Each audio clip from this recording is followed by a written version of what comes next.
Now, everybody always believes that the Branchmans, Denver, San Francisco, are the rarest in all series, but not necessarily. The Franklin half-dollar series, especially in the later years towards the end, the Philadelphias are actually rarer than the Denvers. We're going to take a look at these two in particular. It's 1958 and 1959. Of course, they're Mint State 64 by NGC, and they are the rarer issues of the comparison to the Denvers for both of these years. If you look at this outright mintages, because these are certified coins, so they have multiple chapters of just good information now, since NGC's been doing this for over 35 years.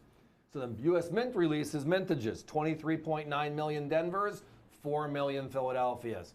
Then you go to the 59, and it's 13 million Denvers and 6 million Philadelphias. So the mintage figure, or chapter 1 race, is won by Philadelphia, hands down both times. But then, certified coins. And the reason why certified coins in the Franklin series are so special is we had this thing happen in 1980 where we had silver over $50 an ounce. I mean, actually, it was closer to $65 for a very short period of time. Over $50 an ounce, which means these melted at 20 bucks, which means everybody was melting circulated, uncirculated, proof, silverware, flatware, you name it, because silver was very attractive. What was the last large silver coin? The peace dollar ended in 35. The last big series was the Franklin in 63. So these coins kind of got just pushed through, and then years later is when NGC and PCGS started certifying coins. So nothing was kind of protected before the travesty of the big silver melts in 1980.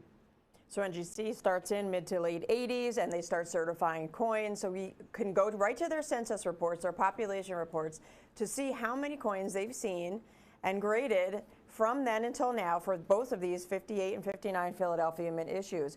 Out of the 4 million coins of 1958, there are only 6,581 coins known to exist in 64 grade or higher.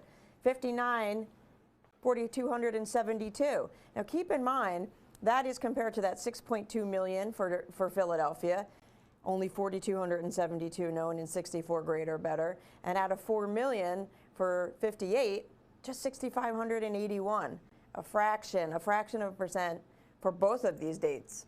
We talk about being in the 1% club because that means 99% of the coins are, well, lesser condition. In the case of both of these, it's the fraction of the 1%. It's the high-end percent club, and that's a great place to be. Yet today, they're affordable. And that's the one thing that still creates the sense of follically challenged for me. As I, scratching your head, it's like, how can? And in this case, listen to this. Our competition, our two largest competitors in Franklin's, Unk Proof Certified Raw, have both of these coins in capsules. And they're at $68.50 for 1958, and they're at $72.95 for 1959. That's 5 grades lower than us and almost double our price. It's knowing the secret. And it's not a secret because, as you referenced earlier, the census or population report is published by NGC. Every coin they see gets put on there. So if you send in a roll and all 20 get graded, the number's going to go up by 20, and they're going to be put into the slots based upon where the grades fall, right? Well, if that's the case, we all want to have these be in high grade. But for 35 years, 65.81, 42.72, that's a whole different story.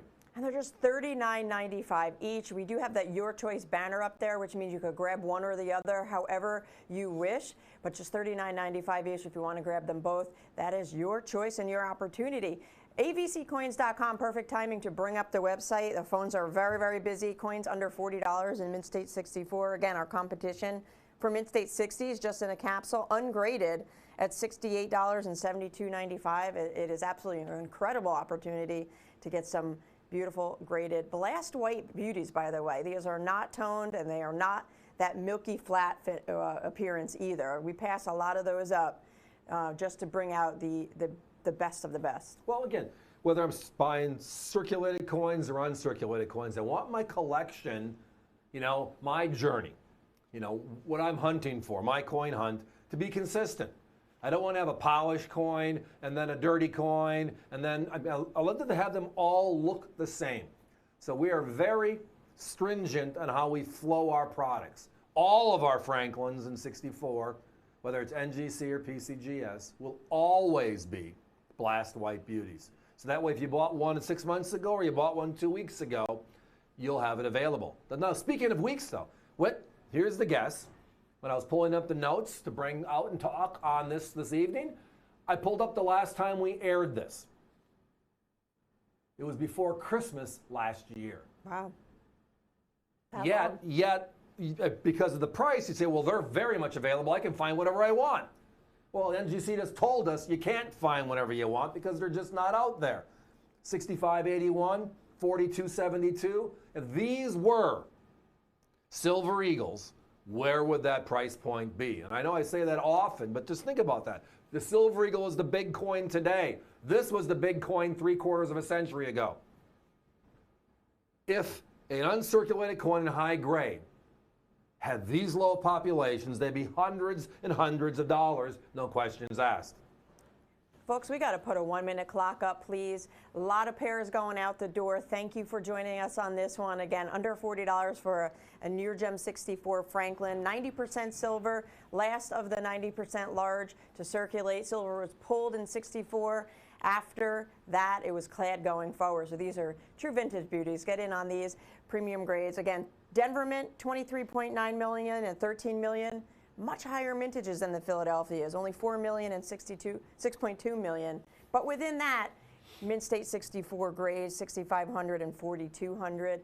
Again, fractions of a percent. Our competition at 68.50 and 72.95 for coins and capsules. They're more than us, 5 grades lower or 5 grades higher for less, $39.95 each. Again, today, the good news is the published information. We know what mintage figures are. We know P's are significantly rarer than D's the later years.